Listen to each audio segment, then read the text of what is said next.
on idle in the Truck's idle and the truck's been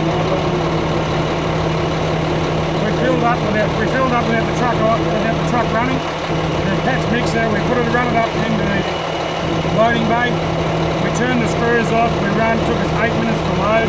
Just the truck idling, not getting hot. We mixed down to here to feed out. We mixed for 2.5 minutes. We have not touched our flake or busted any flake at all. And this is what the outcome is. This is what the customer wants. Not to break the flake, keep it all intact, just like that.